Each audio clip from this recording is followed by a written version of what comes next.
Salisbury Music History Society. Tonight we're having a talk by Michael J. And the talk is entitled Flying to the Sun, a Modern Englishman in Medieval Japan. I'll give you a bit of background on Michael. He had a long career as a 747 pilot, British Airways. He spent most of his life studying the culture and life in Japan, and especially its martial culture. He uniquely holds 2 senior positions as classified by the Japanese government. He is a samurai rank of group commander, and he's also a master swordsman in Tenshin Shogun Hattori Shinto Ryu. Right? Pretty close. Okay, so big welcome to Mr. Michael J. Thank you.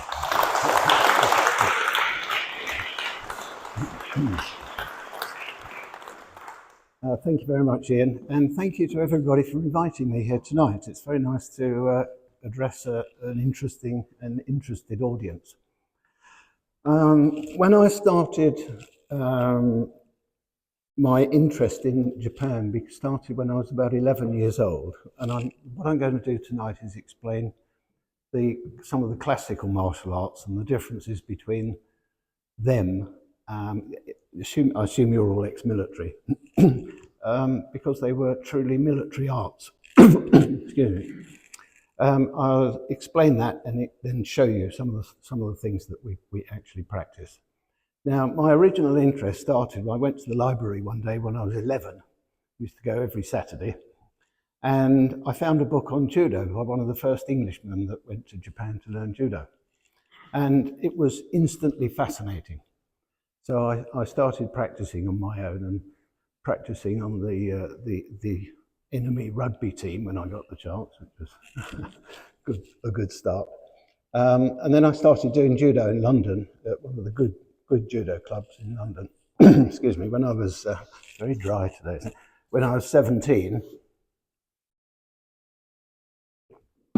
And fortunately, when I joined BOAC, and one of my colleagues, one of our captains, several of our captains are here tonight, I was lucky enough in London to meet, we had a visiting Japanese judo teacher who had actually been a personal friend of the man who invented the modern judo system in 1882. And like most things, when you show interest, the interest goes both ways. And Mr. Okubo had come to London in 1921 to learn English at London University, and he was teaching judo. And that was some of the first judo that came out of Japan. So I was very lucky. And then when I started flying to Tokyo with the BOAC and then British Airways, he introduced me to some of the top teachers in the Kodokan, which is the main judo school in Japan. So I've been very lucky. I'm going to show you a few pictures, not a lot of pictures, because most of it is will be explaining things.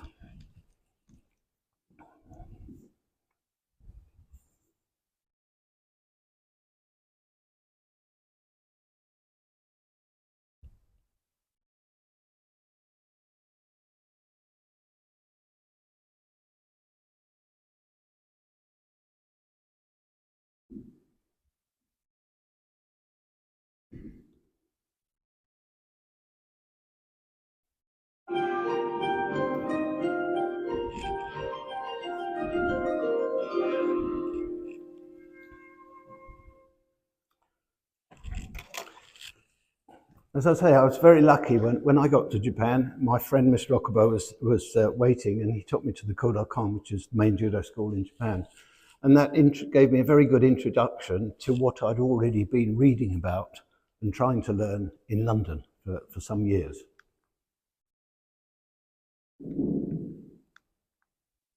Nothing's happening, as always.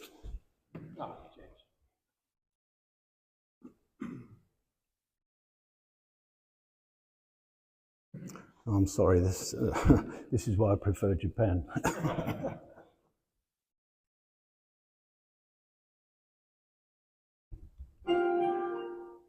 Okay, now this was my normal form of transport. David will recognise this because we've flown together many times around the world. My normal form of transport to Japan, as most people is, when my judo teacher came, he came by ship, 1921. It took 5 weeks to get here, whereas this only took us about 11 hours, which is fantastic.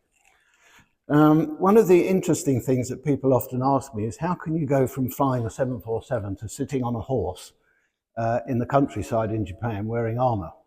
Well, it's very easy, really. It's not easy to learn, but it's easy to do mentally because they're the same thing. The classical martial arts in Japan, as you will know from your military training, were purely military martial arts. And what you see in the West is very little to do with that because it's become mostly sporting. I'll keep out of the way so you can see the pictures. The mental training and physical training is slightly different, of course, because it's a different thing. But the actual mental training for flying an airplane or military service is exactly the same, really. It's serious. You have to get it right, because if you don't get it right, it's a big accident in more ways than one. Now, I was invited to take part in the Solma horse chase, which is the biggest horse event in the world. And it was founded in the year 940 by one of the imperial descendants, Taira Masakado. And this is the site of the original castle of the Solma clan. Like Europe, Japan was divided into clans, and mostly they were fighting each other from well over 1,000 years ago. This is a massive subject, and it's absolutely impossible to cover even 0.1% of it in a short talk, but I'll do my best, and hopefully it will whet your interest to study more. This horse festival, it's actually taking place today. Today is the traditional main day. It's a 3-day horse event. It's a military cavalry training event. And this is the site of one of the original 5 castles. It's in Fukushima, where the big disaster was.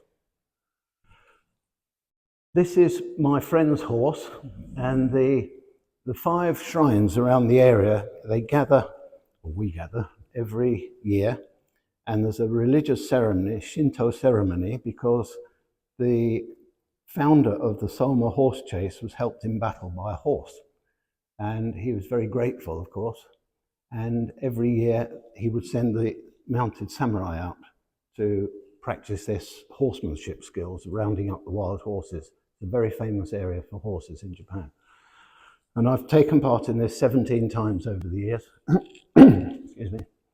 So this is Solma Jinja, which is a Shinto shrine on the site of the original castle. The original castle, probably 1,000 years old. Not there anymore for various reasons. Now, on the first day, everybody gathers, and there are several ceremonies, purification ceremonies.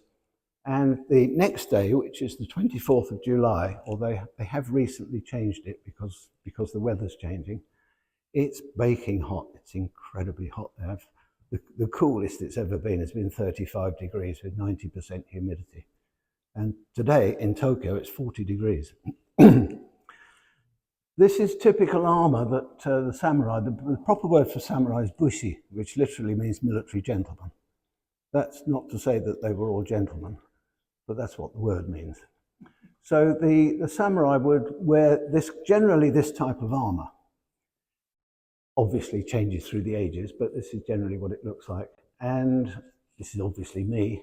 And there is a very large procession through the town, and on average, we've had about 800 horsemen and several thousand other people help us. It's a massive event. People come from all over Japan to see it, and the average crowd that comes to it is about 120,000 people. It is absolutely huge. The whole area shuts down for this festival. It's not really a festival, it's a cavalry event. On the back there, you can see a flagpole, and that has your own personal flag on. And it's quite big, it's about 5 feet by 3 feet, so it pulls in the wind. You can actually feel it. This is a typical samurai of the 16th century. You can see there that he's got his weapons, which is the bow and long sword, and also a short sword. The original main weapon of mounted samurai was the bow. And they would shoot at each other, and some of these people are very skillful. I've done a lot of longbow shooting in this country, and they're very skillful people here as well.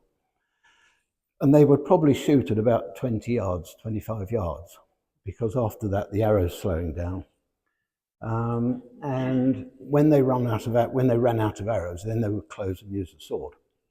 Now, there are several types of sword, as there are in any country. There's many different types of weapons. You see the white circle just on his left-hand side, hanging down? Does anybody know what that is? I've always asked this, and I've never had anybody come up with the right answer. It's a spare bowstring. And it's a little wickerwork basket with the string wrapped around. It looks like a little fishing reel, because obviously if the bowstring breaks, that's the end. This kind of horse gear is very comfortable. I've got the whole set of this at home. They presented me with the set one year. It's all silk, as you can see. Does this work? Yes, it does. You see the front apron and the rear apron, they're all silk. It's all handmade, of course. And the reins, the actual reins, which he's holding, you can't really see them there because it's a bit dim. They're cotton, they're not leather. There's very little leather in Japanese armour. The actual armour that he's wearing will be covered in deer skin, and people seem to think generally that it's made of bamboo. It's not, it's iron. But it's very flexible. I can actually jump up on a horse with my armour on, unassisted. It's not because it's very light, but it's very comfortable and it's easy to wear. I've worn Western armour as well, and if it fits, it's fine, but if it doesn't fit perfectly, you can't really walk around. So this is what the bushi would look like, and obviously they have a crest on the helmet, and all these parts would be different shapes and designs throughout the ages, but they're all generally much the same as most Western armour is generally the same, because it has to fit the body. But this is very comfortable. One of the points here is that the lacing here is actually made of dog skin. Japanese craftsmanship is very specific. And if you look at Japanese craftsmen, you'll find they are incredibly skillful at very fine work. And they use the most incredible materials that you cannot believe that they will make things out of. And we'll come to that later on. This is one of the processions going towards the shrine. As I say, there are generally about 800 horsemen here. A lot of the horses were killed in the 2011 earthquake. And that was, I was there a few months after that. And that was a terrible thing to see. I'd never seen anything like that before. You see that they've all got their own family crest on the flag. These are the flags. They're on a long bamboo pole mounted on the back of the armour. And this black design here is the crest of the Soma clan. Now, the descendants of the Soma clan are still alive, and they still take part in this. In it, we have all ages. The oldest I've seen, I think, was the youngest I've seen was, I think, 6 years old, and the oldest was 86, actually riding in the event. It's a massive event, 3 days. Here's one of the young ones. You can see that they start very young there. You can see here the reins are cotton. It's all cotton. They're very comfortable to ride. I don't like riding using Western saddlery. I think it's very uncomfortable and it's dangerous in some ways. This is very comfortable. It's designed, it's a military saddle, it's wood, it's very solid. It's quite difficult to fall off. And it's designed that if you look at the stirrups here, they're very big. They're not ring stirrups. They're designed that you can stand up in the saddle and use your sword. Part of the event is horse racing in armour, and this is great fun, but it's quite dangerous. That's what makes it fun. It's a 1 kilometre track, and we go all the way around, and it's just flat out from the start. There's normally about 10 or 12 in each race. The best I've done, I started at the back one year and I finished third, which was pretty good because these people all were riding their own horses. And this is a famous horse area, so these are all expert horsemen. They really are good. And the speed is fantastic. I mean, it's flat out. After the horse racing on the main day, they have a gun like a mortar, and it fires a bomb 1,000 feet in the air, and 2 flags drop. There's a massive explosion, and 2 flags drop out. They're about 3 feet long, and they come from the 5 shrines in the area, and they are blessed by the priest, because this is not just a military cavalry practice, it's a religious event as well. So they fire the rocket up in the air, and there's a massive explosion. 2 flags drop out, and everybody rushes to catch the flags on the horse, and it's just absolute hell in the middle there. One of my friends there, he said, "Oh, I had a wonderful horse a few years ago." He said, "I actually trained it to stand up and kick people."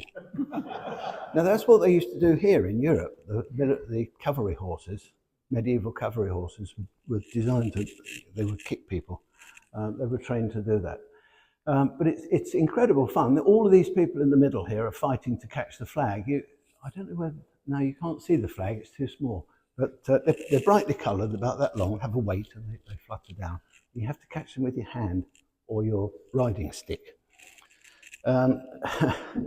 One of our passengers invited me to go and play polo with him one day, just for a practice.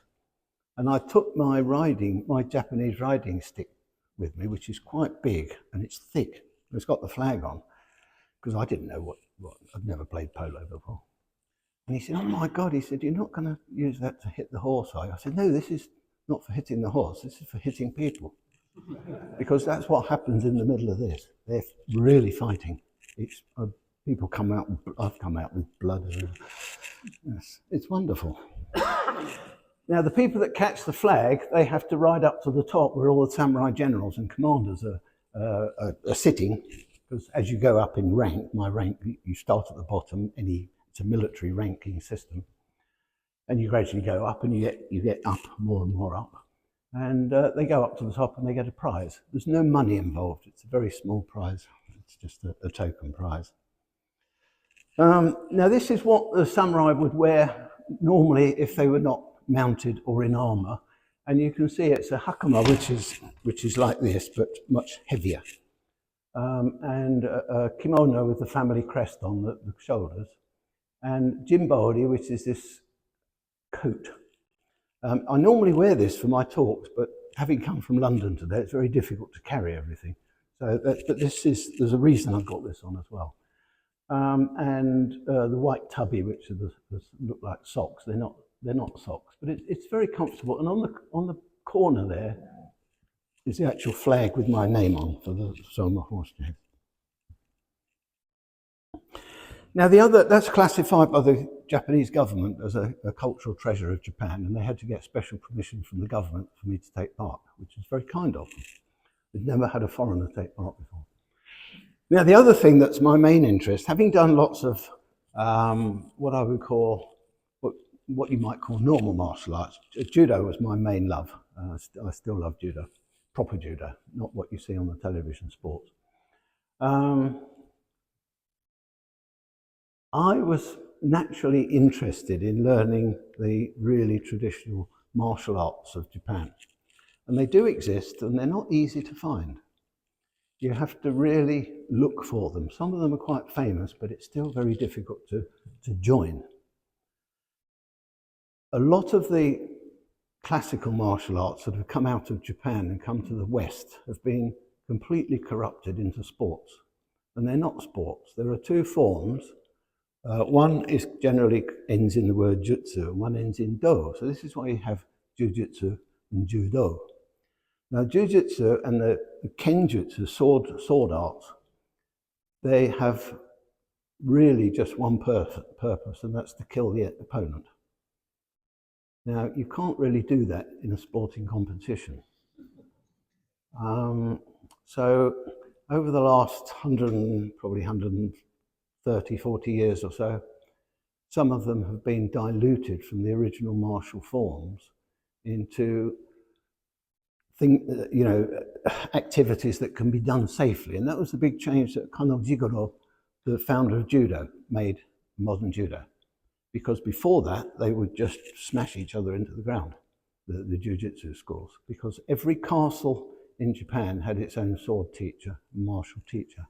They all had their own specialities, and some of them still do. Now this is, you can see here, it says Tenshin Shoden Katori Shinto-ryu.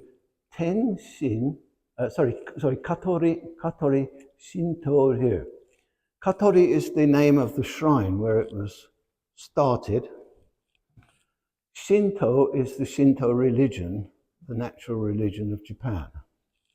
And ryu on the end means a school. Doesn't mean the building, it means the entity of the people. And this is also classed as an intangible cultural treasure, which says here, Mukei Bunkazai. Mukei Bunkazai means shapeless cultural treasure. It's not a thing like a painting or a picture or a decoration. It's completely intangible. Now, the founder of the Katori Shinto-ryu is Iezasa Choisai Sensei, and born in 1387, the absolute pinnacle of Japanese internal martial strife. And he was one of the samurai in Chiba, which is very near Narita Airport now. And his lineal descendant is still alive, 600 years later. He was one of the local samurai there, and the headmaster of the school, the actual school now has all the original scrolls. So this is not, what I'm telling you now is not imagination. It's not what people think they did. This is actually what was done 600 years ago. He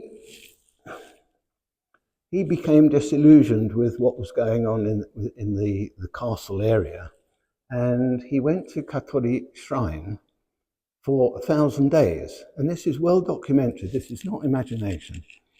And looking back, we have worked out that he was practicing and thinking and trying to formulate these techniques, battlefield techniques. Now, at that time, of course, no guns.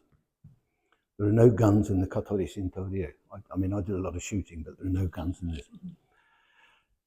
He lived to 102, which was incredibly rare, because if you lived past about 20 or 25 in those days, you were doing very well. You either got killed or you died.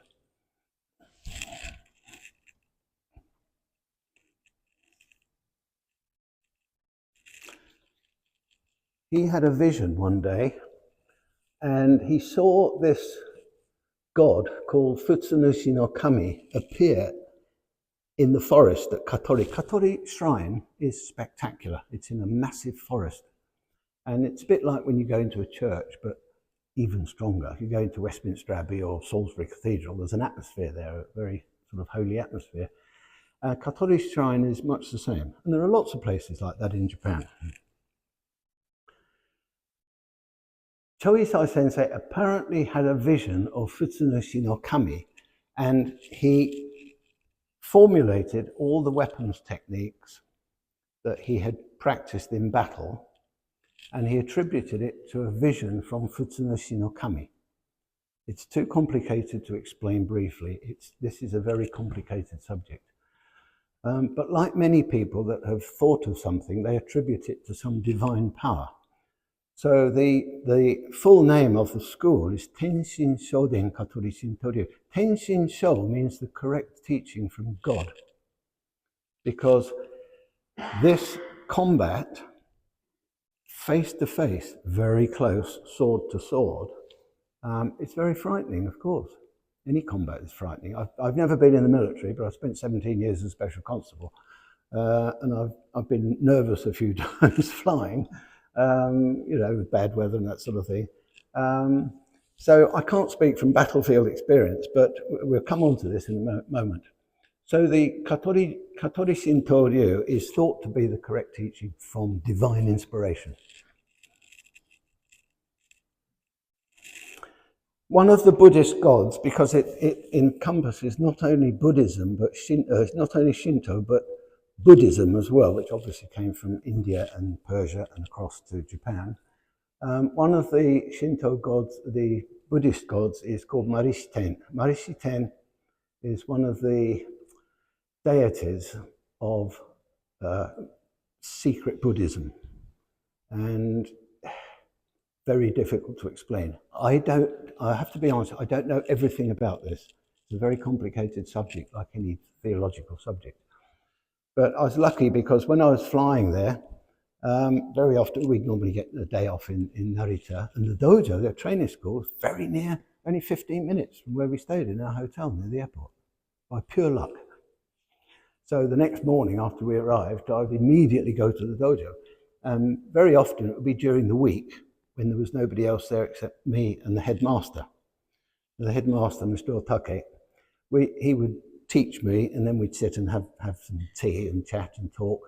And he would explain a lot of these things. But to be honest, I don't know everything about it. It's a very deep subject.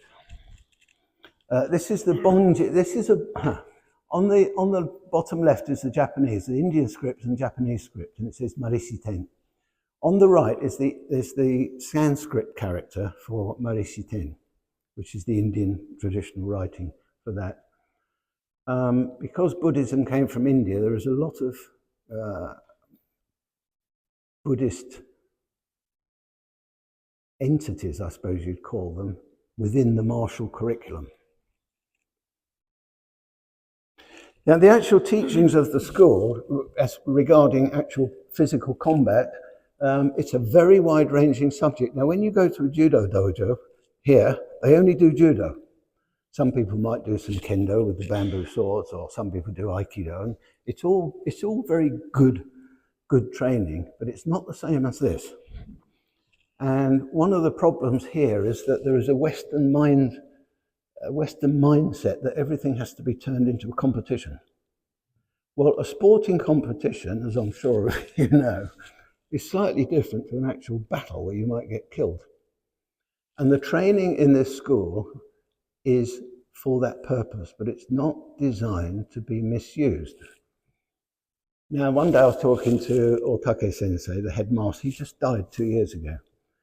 And I said, why did you join the school? And he said, well, he said it was the end of the war. And he said, I didn't know anything about the military. He said, I thought I might be called up and have to go and die, because at the end of the war, the Japanese army, lots of them died.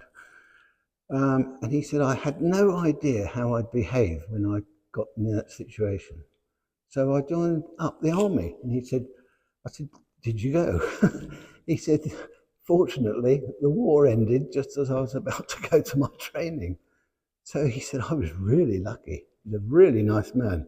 And not a show off at all. Very quiet. You'll see him in a minute. Very quiet, a really lovely man. And he wasn't unpleasant with us at all. I've seen so many silly films on the television and cinema where all these martial arts are shown as people being tough and strong and that. But regarding swordsmanship and the classical Japanese weapons, I've seen people say to me, have you seen Kill Bill? I've never seen it. I don't want to watch that kind of thing. It's complete nonsense. It's totally different. It's nothing to do with this.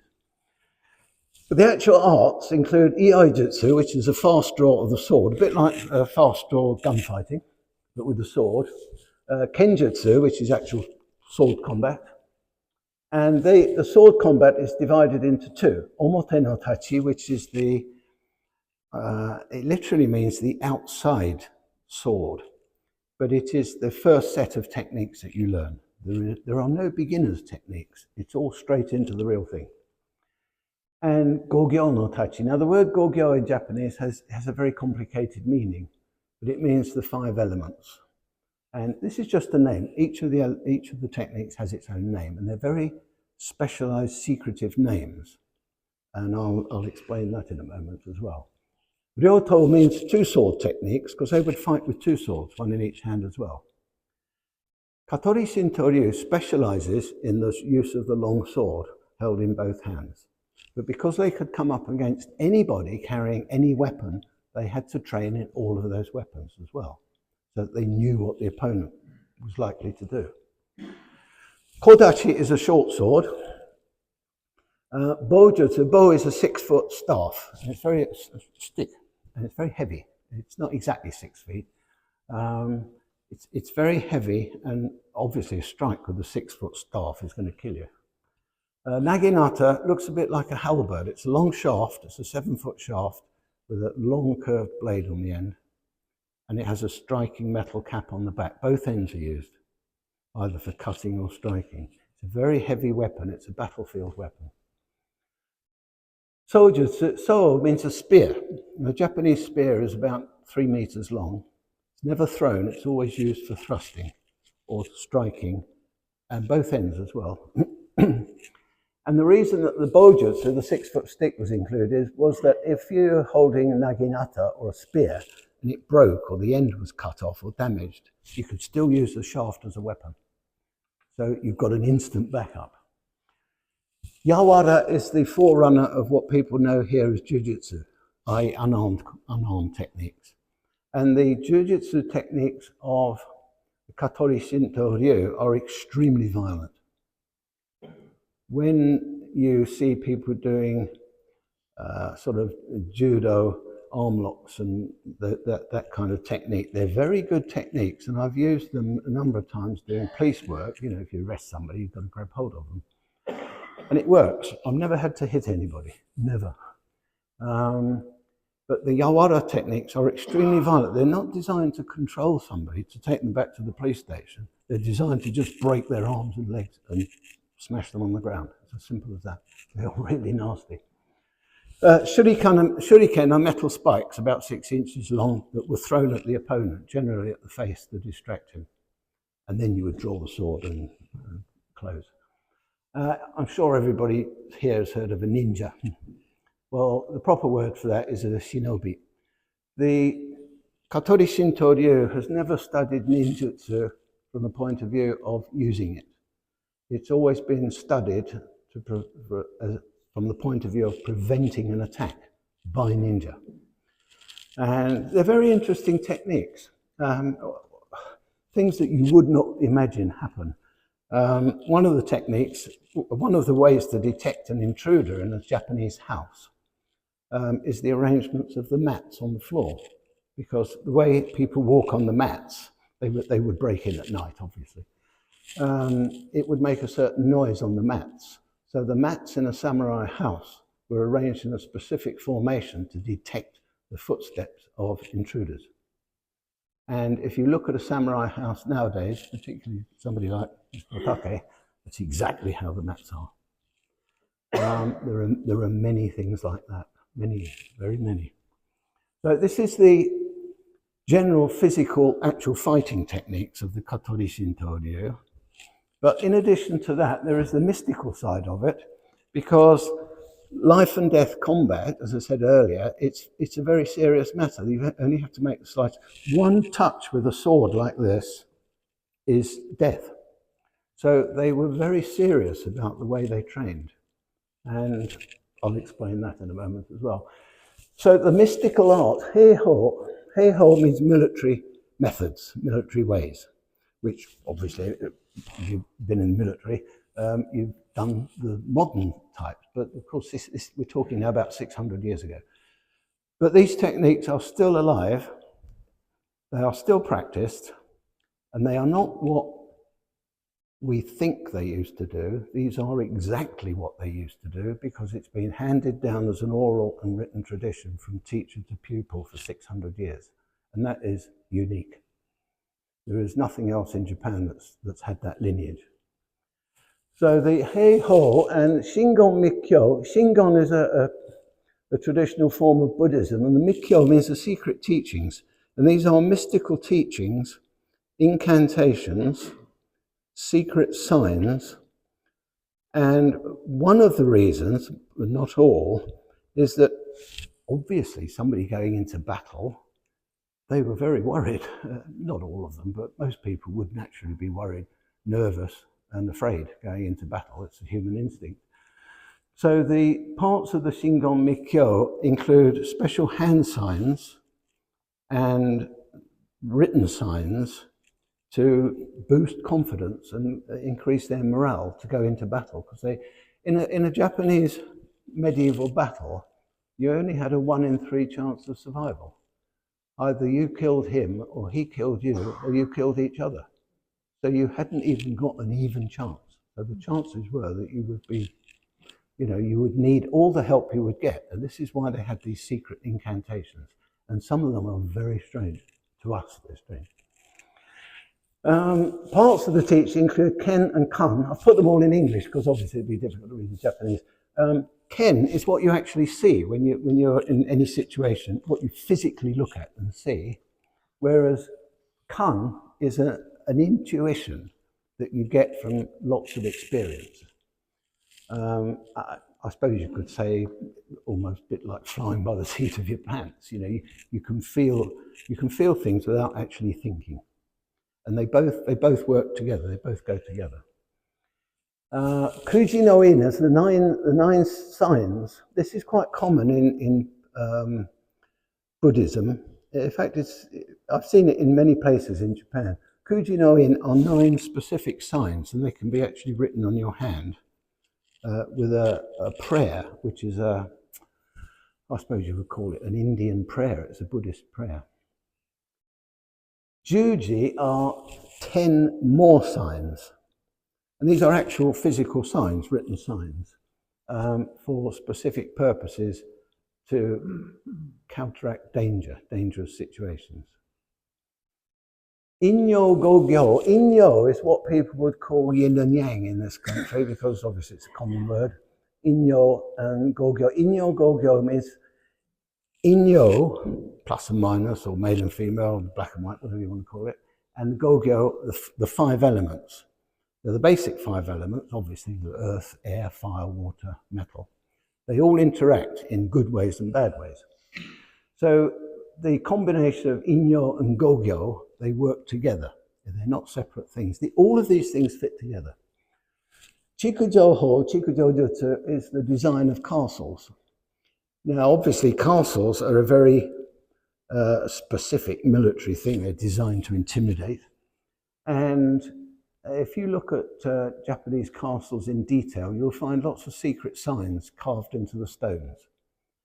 And the Chikujo Jutsu, this also applies to samurai houses. Even cities like Tokyo and Osaka were designed and laid out in accordance with these principles. And they're quite complicated. Very difficult. I've had quite a lot of explained to me. Very interesting. So certain directions have evil, I wouldn't say spirits, but there are reasons why the streets are laid out like that in Japan. Hojutsu is similar, but designed for laying out sort of houses, samurai houses laid out according to certain principles.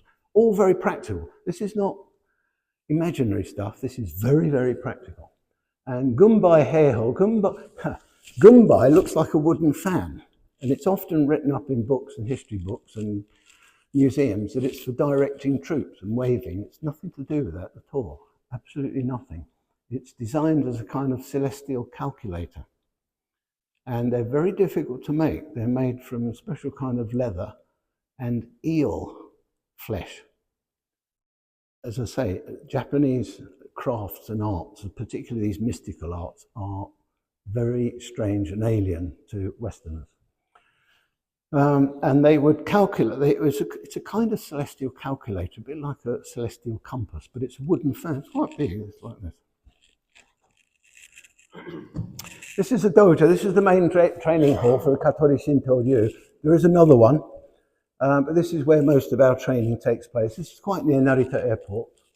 And you'll see in the middle 3 scrolls there. And it's a bit difficult to see here because the picture itself is not very right. These are the 3 sort of precepts and gods of Katori Shinto Ryu. You see a little picture here. That is a picture of Maharishi Ten, the Buddhist god, riding on a boar. And it's a male and female god. And she is standing on the boar with lots of arms, and they're all holding different weapons. It's a famous picture.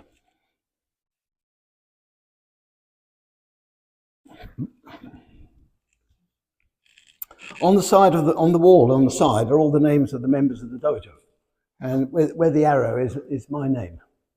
Fortunately, it's up near the top rather than the bottom. But they're very good. They don't.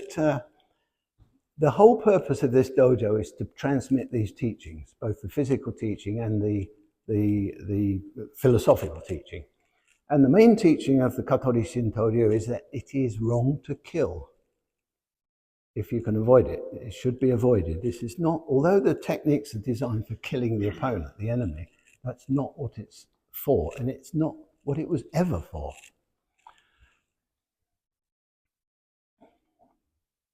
You can see here's two of the chaps practicing. The one on the left's got a 6-foot stick, and the one on the right's got a sword. Now, a lot of the training is done with wooden swords, which I'm going to show you in a minute. Yeah, they're okay for time. Which I'm going to show you in a minute.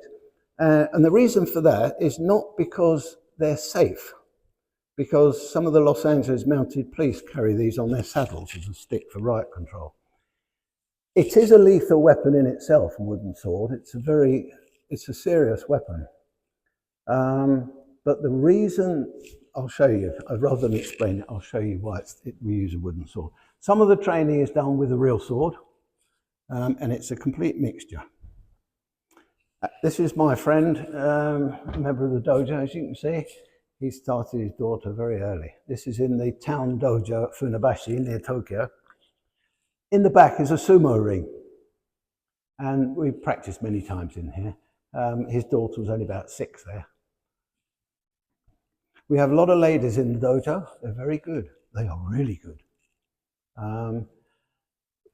It's not because they're ladies that their allowances are made. They are really good. If you came up against some of the ladies in our dojo in a sword fight, they would kill you. They're really serious. In fact, everybody is serious. Now I'm going to play you a little film now about the training. It's only about 2 or 3 minutes. And then I'll actually show you what goes on.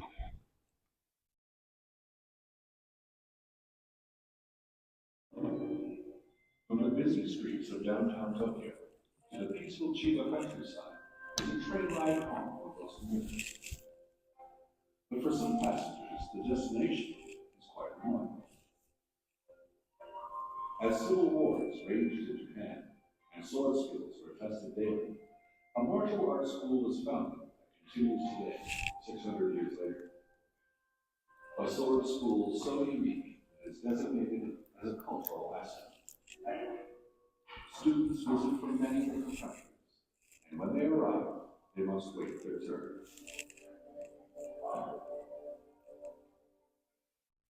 This is the Kenshin Shogun Katori Shinto-ryu, Japan's oldest school of classical Bujutsu. The step inside is to travel back to the days of the samurai.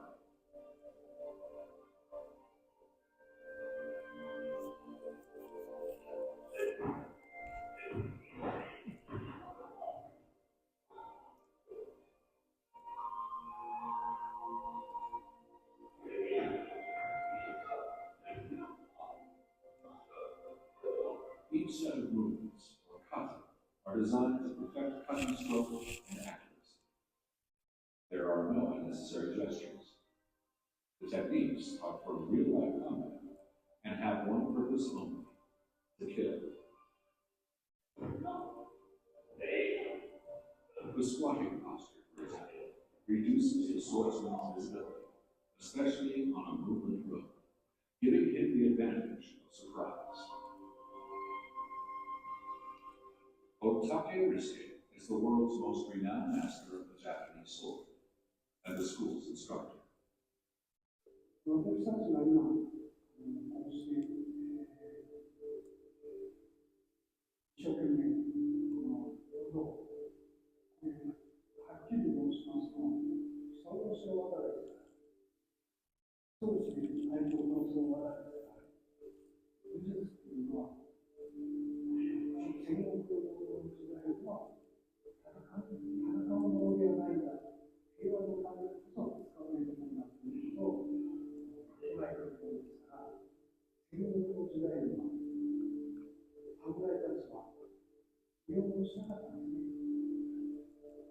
平和な時代になって、異国になってからは、たくさんの人たちが入部してきて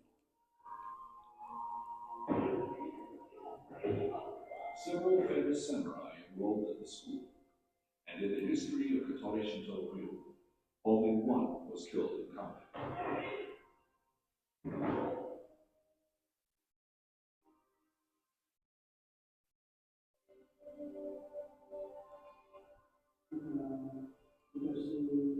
戦国時代の勝ち負けばかりをこのだからたくさんいたんです。その人たちが集権者としたり、国民の支配としたり、何十分も任したとか、40年としたり、盛り上がったとか、みんな戦国者やります。だから子孫もあります。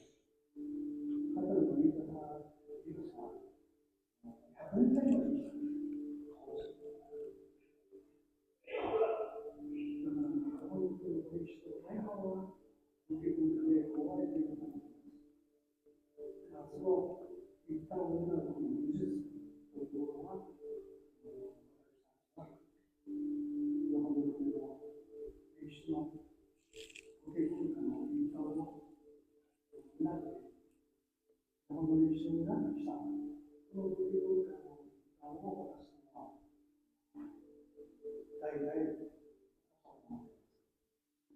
The warrior tradition is continued by Otake's son, who teaches at the school and overseas, where demonstrations of his classic sword style are in high demand. Imparting this knowledge to students is essential to perpetuate the school's tradition. For swordsmiths, this is the key in preserving their craft. Otake Sensei's own sword is a masterpiece of that craft. これは娘に大体で壁を守るなんですけども、中堅の全国に後ろにこれを言っています。この手があるということは、武士として軽くなります。総合力の鉄を削除し、軽くなって、それで加えて、めちゃくちゃ強い空気がだからさっと通ります。それと列車のレールが H 型になっていると同じで左右に曲がりたくなるんですね。だからよく The lethal killing techniques of the samurai are not taught just to anyone. Students must pass a rigorous test to prove loyalty to the school. だから武術家は今でも健常の精神を持って人を立てていくそういうことは物をしようとないと思うんですね。後ろから健常の精神を持ったらもう暴力なんですよ。だからそういう時にはもう結婚して悪いことをしません。他人の迷惑がかけませんという昔は書いたんですけど、今はスペアです。Signing a pledge in blood is a promise to abide by a code of conduct akin to the Shita, or way of the samurai, mandatory for those trained in the art of the sword.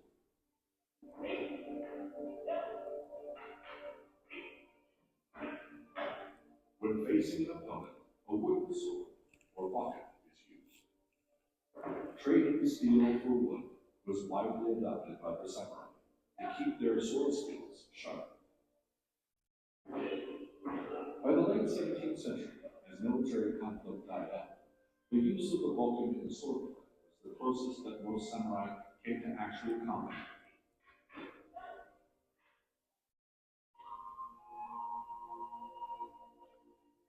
The important lesson that martial arts teaches is not to allow the beauty of the Japanese sword beguile us into forgetting its true purpose.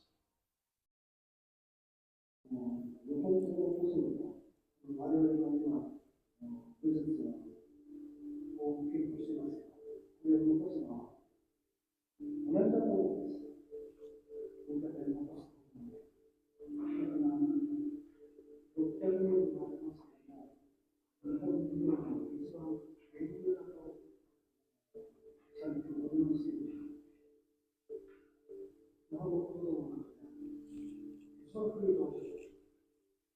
だからそれに私たちは注意したというのは本当に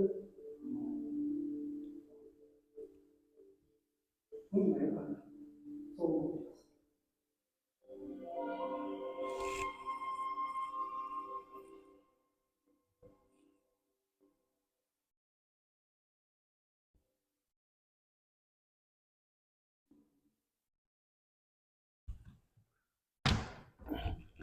Right. I'm going to show you some of the sword techniques so that you can actually see what happens. And then I'll explain them. I think, are we all right for a few minutes? Good. Okay, can I have the lights on, please?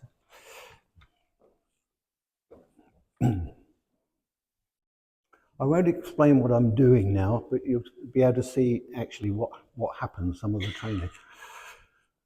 You might like to...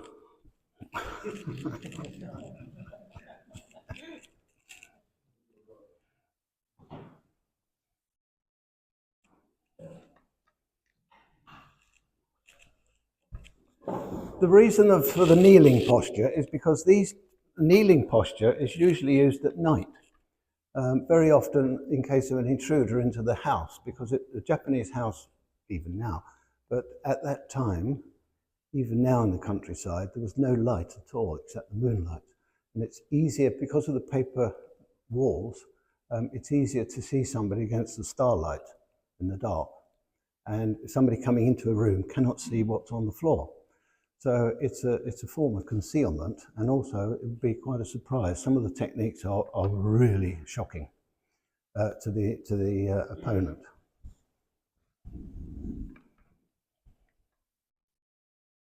Hey! Yeah!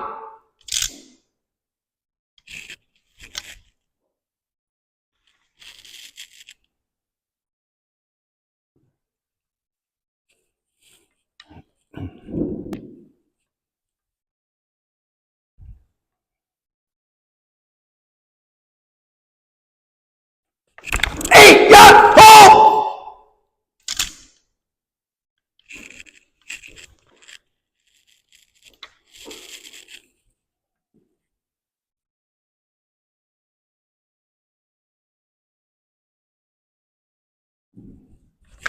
Yo!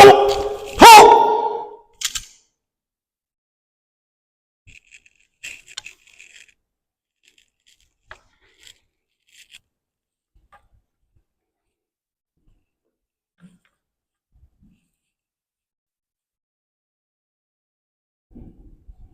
Hey! Ho!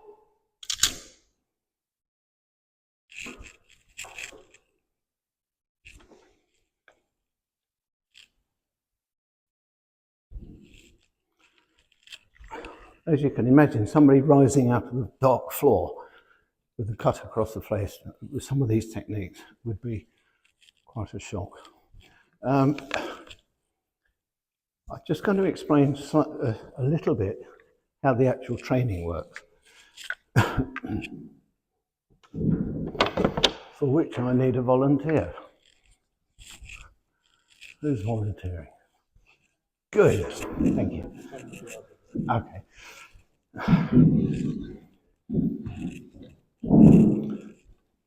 Take hold of that, just naturally. The Japanese sword has a curve. Okay, ancient swords, Tokuto, were straight because they came from China. But the Japanese sword is an incredible piece of engineering. It's absolutely the best metalwork the world's ever seen. I'm sure you all have some idea how the sword is made, but you know, I've watched swordsmiths, and the skill involved is truly unbelievable. The construction as well. Now, don't let go. Just hold. Thank you. Just come out in the middle. So, the reason why a wooden sword is used is not because they're safe. Now, modern kendo uses bamboo swords, and they're only allowed to strike the armored areas. Katori Shinto-ryu is completely different. We strike at the unarmored areas because this is a true combat school. The unarmored areas would be the arteries in the side of the neck, under the armpit here, the inside of the leg, and sometimes the throat. It's no good striking at a metal plate because it's designed to stop the sword cutting. So all the strikes are aimed at a weak point, not at the protected point, because it's a sport, which is modern kendo. This is the normal, that's it, just like that. This is the normal engagement distance here, okay? Sorry, what's your name? Mike, oh, that's easy. Okay, Mike. Now, if you just walk towards me, straight towards me, just keep coming. I don't have to do much to miss his thrust. I don't have to do almost nothing really. Okay, so just a little bit quicker would do. Yeah. Many of the techniques are like that, but if you were to make a larger cut, if you say like this, to the hip, because this is an unprotected part of the armour. The cords that the metal plates hang on when you're on the horse, they have silk cords here, so it's unprotected. So he would try to probably just cut on the hip here, just step forward to cut to the hip, okay? Now for the training, which you saw in the film, and if you want to see the film again afterwards, because you might think, oh, I missed that bit, you will see all of this is prearranged. It's a bit like a Mozart concerto. It's all written down and it's set. The only difference is how each person does it. And the reason for that is there are only a certain number of attacks and the swordsman can make. And this applies to all the weapons, the naginata, the spear. They're all prearranged. But that doesn't mean that they're dull. Because of that, they are extremely dynamic. So if you were to cut to my hip, just slowly. Okay, now Mike's going to cut here because that's the unarmoured part. Okay, go back in and cut again. Now when he does that for training, there, okay. For the training, I will catch, it looks as though I'm catching it on my sword, but I'm not. So again. You will never see two Japanese swordsmen strike edge to edge because it damages the blade, and it's not necessary. One of the precepts of Katori Shinto-ryu is that if you can receive an attack, you can make an attack. And the reason for that is the timing. So when you cut to my hip, here, okay? Or, again, to the wrist, because the inside of the wrist is unarmoured. It just has silk cloth on with lacing. And almost all of the techniques have this basic principle, that whatever he does, if I'm in this posture, just raise up to the head and cut down slowly, but a bit closer. That's instant stop, an instant stop. Now, some of the advanced, they're not advanced techniques, it's a different set of techniques. They have this is the combat distance for wearing armour, because it's very heavy and they're very big cuts. Because the armour is quite heavy when you're wearing it, and it's hard work, of course. Even police body armour's hard work when you've had it on for 12 hours. That is when you're wearing armour on the ground. Now my other sword, I brought my shorter sword today because it's a typical katana which is thrust through, just relax, thrust through the waist, because it's a very quick draw. It's like modern guns, they're clamped on your leg. They're not waving around like John Wayne. So the techniques for not wearing armour are different. And if you come, that's right, the sword is held here. With armour, you make a bigger distance. He has to come further. But for not wearing armour, just hold it in a bit. It's here. Okay, there again, if he comes towards me and thrusts, it doesn't matter. Here, I don't have to do anything really. You almost walk onto it. And a lot of the techniques are very similar. Thrusts to the inside of the leg, here, or even here. to the chest because this is unarmoured. Okay? Okay, thank you.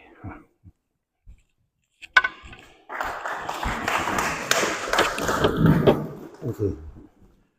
We also use a short sword.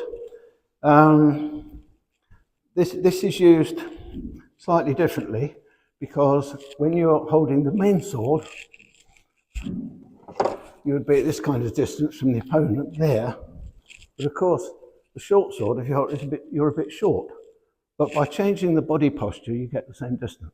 And that's one of the secret techniques of Katori Shinto-ryu, is that a single hand has an advantage of 5 sun, which is 5 inches.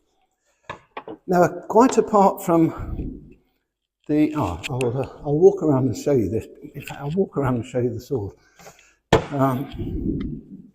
My other sword, which is a tachi, it's designed to be used on horseback. I didn't bring it today because it came on the train, and although I might need it on the train, it's rather expensive. Any Japanese sword is very expensive. I'll just walk around because you may not have seen a sword close up before. This is some of the Katori Shinto-ryu swords were actually much shorter than this, although they were considered long swords. So you can see it's a pretty formidable weapon. You can have a look afterwards. Various curves. They normally have a double radius curve. This was made about 350 years ago. My other sword, which is a tachi, was made in 1460 by a famous maker. You can see it closer up later on. I'll try not to drop it on anybody's head. So this is 300 odd years old? Yes, this is made in the Edo period. Do you know who's owned them all? Not this one. I know who owned the previous, my other one, but not this one. But both of my swords were found by Otake Sensei for me. And one of the interesting things was, if you look on the fittings, there's a little metal fitting inside here. Each part of the sword is made by a different maker. Specialist. The specialist will make the guards, specialist will make the fuji, the hilt. I was sitting there chatting one day and he said, "Oh, Mike, you've got your sword." Yes. It actually came from a police officer at the airport, Narita Airport, who needed to sell it to pay for his wife's baby.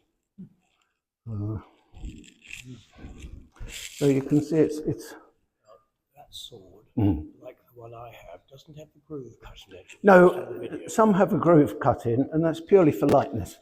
Some people think it's to let the blood out. It's complete nonsense. It's just to make it lighter. A lighter, so I can actually use both these swords in one hand. Okay. Now the other thing that they'd wear, particularly in armour, is something like this. I'll go the other way this time. This is an armour-piercing dagger. It's called Yoroi Doshi, and as you can see, it's very thick. And it's designed for grappling in armour, and it's tied on the front of the arm of the belt, so it can be drawn with one hand and thrust actually through the steel plate. It's as thick as that. It's very heavy. This is 600 years old. It's very thick. It's heavy.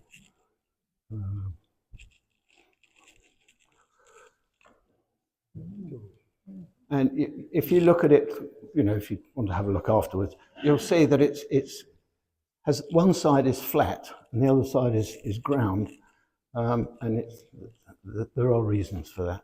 There is nothing in this training that doesn't have a reason. Everything has a reason. There is nothing ceremonial, and there is nothing for decoration. Every single thing in it has a purpose. So you can see it's very heavy. Oh yes, well you can put, that'll be the question. One of the questions. We've had a question already. I'd just like to show you something. Mike, where's my volunteer? Congratulations. As in Europe, as in now with the military, the army, anybody, there's lots of different weapons, If you grab hold of my wrist, this is a very serious weapon. Ah, yes. Okay. But it's you're right. But it's tiny. It's tiny. It's used for striking. So if you reach them to strike me, striking here, eyes, face, anywhere. Also, yeah, yeah. Can you get out of that? No. You Well, can't. I probably could, but it'll break my wrist. But it will, won't it? Yeah. It'll break you. You can't do anything. I don't need any strength to put the pain. That's thinking. Congratulations, you're still alive.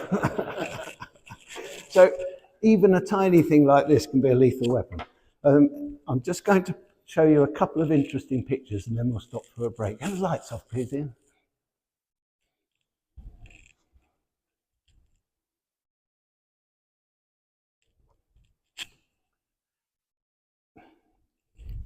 Lots of Japanese women fought in battles. In fact, the Empress Jingo, from which it is thought that the word Baijingo comes from, I'm not sure about that. She was Japanese Empress. Hangaku Gozen in the wars 1,000 years ago. These were seriously dangerous, serious women. You know, the Western man's idea of Japanese women is that they're always bowing and scraping and making tea for the man. It's not like that. Tomoe Gozen. Gozen means lady Tomoe. See, they're dressed fully in armour. This is a Heian period 1,000 years ago.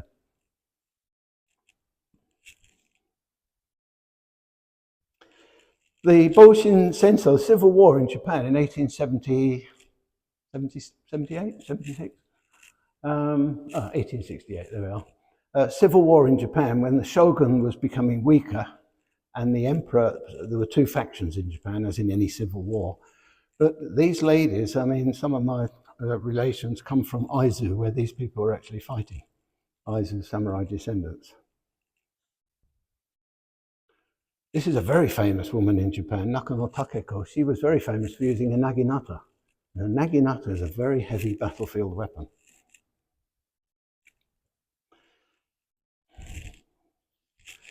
These were clever women. You know, they survived, some of them survived, and they went on to do great things in Japan. Founder of Doshisha University in Kyoto. It's like founding Oxford University. But it wasn't all 1,000 years ago, because nowadays, this is Japanese self-defense force, maritime self-defense force, they have a lady captain. So these traditions from 1,000 years ago are still alive. There's the latest Japanese lady astronaut.